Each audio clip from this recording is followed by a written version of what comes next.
नमस्कार बच्चों, आज आपके लिए एक वीडियो ऐसा लाई हूँ जिसमें स्वास्थ्य के सूत्र हैं। तो चलो बच्चों शुरू करते हैं।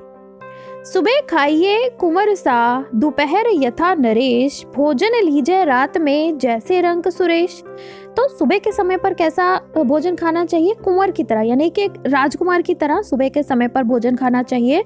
और दोपहर के समय पर नरेश यानी कि पूरे राजा की तरह भोजन खाना चाहिए। कहने का अर्थ कि सुबह भोजन खाना चाहिए अच्छा खासा, लेकिन बहुत ज्यादा नहीं, और दोपहर के समय बहुत ज्यादा एक राजा की तरह खाना खाना चाहिए। भोजन लीजिए रात में जैसे रंग सुरेश, यानी कि रात के समय एक बहुत ही गरीब व्यक्ति की तरह भोजन खाना चाहिए। स्वास्थ्य के लिए आयुर्वेद में यही नियम माने जाते हैं।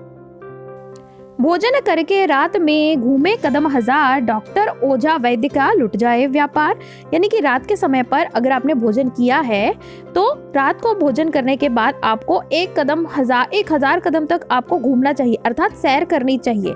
अगर आप सैर करेंगे तो आप जो डॉक्टर का और वैद्य का और ओझा का जो व्यापार है, यानी कि आप डॉक्टर से दूर रहेंगे। कहने का अर्थ यह है। प्रातः काल फल रस लो, दोपहर लस्सी छाछ, सदा रात में दूध पी, सभी रोग का नाश। अब लिक्विड डाइट कैसी होनी चाहिए उसके बारे में बताया जा रहा है कि सुबह के समय तो फलों का रस लेना चाहिए नाश्ते के साथ में, और इसी तरह से दोपहर में जो हम भोजन खाते हैं उसके साथ में लस्सी या छाछ लेनी चाहिए, और रात के समय पर भोजन के साथ में दूध पीना चाहिए। बच्चों वैसे तो भोजन के साथ में दूध का कोई मेल नहीं है, कुछ समय के गैप के बाद में ही दूध लेना चाहिए, या फिर रात में अगर भोजन करना है तो दूध का ही भोजन कर लेना चाहिए। और इस तरह के जो लिक्विड डाइट है इसको अगर हम फॉलो करते हैं तो सभी रोगों का जो नाश होता है। अब बच्चों यह भी आयुर्वेद का एक सूत्र है कि फल या मीठा खाए के तुरंत ना पीजे नीर। ये फल या कोई मीठी चीज खा लेने के बाद ना उसी समय पर पानी नहीं पी लेना चाहिए।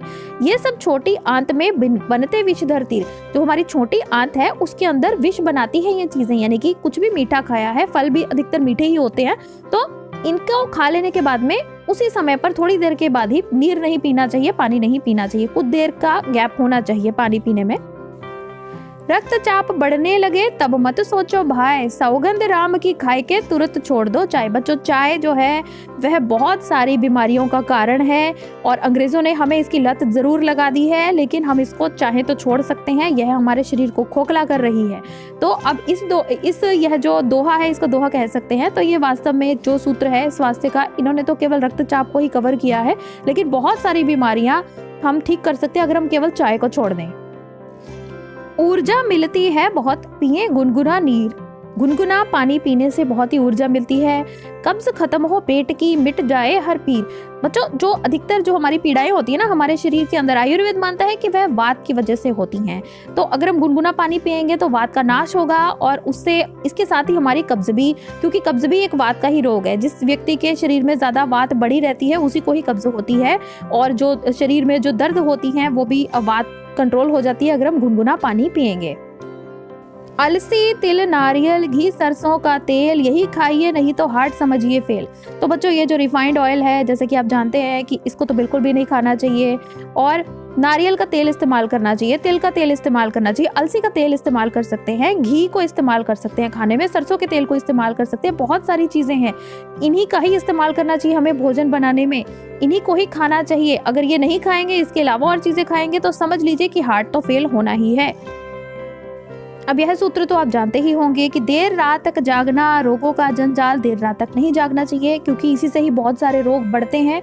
अपच, आंख के रोग, संग तन भी रहे निढाल, के शरीर भी निढाल रहता है, और पाचन संबंधी भी समस्या हो जाती है, और आंखों के तो रोग रात के समय पर जागने से होते ही हैं। ठंडा पानी पियो मत, करता क्रूर प्रहार। बच्चों जो ठंडा पानी होता है उससे बहुत ज़्यादा हमारी सेहत खराब होती है, क्योंकि हमारे जो बॉडी का जो अपना टेम्परेचर है ना, वो हमारे टेम्परेचर के साथ में बहुत ज़्यादा ठंडी चीज़ खाएंगे, चाहे ठंडा पानी हो या आइसक्रीम हो, उससे हमारा जो स्वास्थ्य तंत्र है वो बिगड़ता ही है। तो ठंडा पानी बिल्कुल नहीं पीना चाहिए। जैसे गर्मियों में हमें कई बार बहुत ज़्यादा प्यास लगती है तो हम सोचते हैं कि फ्रिज में बल्कि बर्फ़ डालकर उसमें पानी पिए, तो ये हमारे स्वास्थ्य के लिए बहुत ही नुकसानदायक चीज़ें हैं। तो अगर ठंडा पानी पीना ही है तो घड़े का पीजिए, वो बहुत ज़्यादा ठंडा भी नहीं होता है, और ना ही वो उस तरह से गैस भी करता है। जो बहुत ज्यादा फ्रिज का पानी है वो गैस भी करता है उसके साथ में।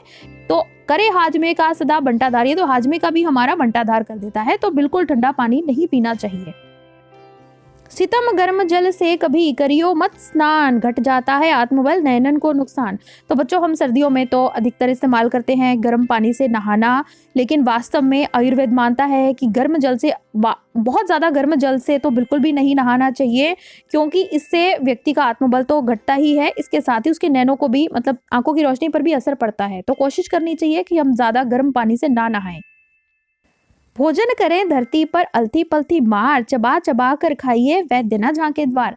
तो बच्चों जो हमारा जो सुखासन में बैठकर भूमि पर बैठकर जो हमारा कल्चर है कि इस तरह से खाया जाता था, वो बहुत ही अच्छा था स्वास्थ्य के लिए। हमारे नीचे अलती पलती मारकर हम बैठते हैं एक आसन पर और चबा चबा कर भोजन करते हैं। ये स्वास्थ्य के लिए बहुत ही अच्छे हमारे नियम थे जो हमारे पूर्वजों ने हमारे लिए बनाए थे। और इस तरह से हम भोजन करेंगे तो वैद्य जो है, जो डॉक्टर जो है, आपके द्वार पर कभी भी नहीं झांकेगा। 70 रोगों को करे चूना हमसे दूर, दूर करे ये बाजपन सुस्ती अपच हुजूर। बहुत सारे ऐसे रोग हैं जो कि चूना खा लेने से ठीक हो जाते हैं। चूना भी बिल्कुल एक दाल के साइज के बराबर ही, थोड़ा सा बहुत ही कम क्वांटिटी में लेना चाहिए। और चूना जो है वो हमारे शरीर की कैल्शियम की पूर्ति करता है और चूना बहुत ही सारे रोगों को भी ठीक करता है। हमारे अंदर जो मिनरल्स की कमी है वो चूने से दूर होती है, तो हमें चूना ज़रूर इस्तेमाल करना चाहिए, लेकिन बहुत ही कम क्वान्टिटी में उसको इस्तेमाल करना चाहिए। तो बच्चों आशा करती हूँ स्वास्थ्य के ये सूत्रों के रूप में जो दोहे हैं ये आपको अच्छे लगे होंगे। आपने पूरा वीडियो देखा इसके लिए आपको बहुत बहुत धन्यवाद। आपको इस तरह के और वीडियोस चाहिए, स्वास्थ्य के सूत्र चाहिए, तो कृपया मुझे कमेंट करके ज़रूर बताइएगा। मैं ऐसे वीडियोस और फिर बनाऊंगी। तो पूरा वीडियो देखने के लिए आपका धन्यवाद। मेरे चैनल को सब्सक्राइब कीजिए। हिंदी आचार्य।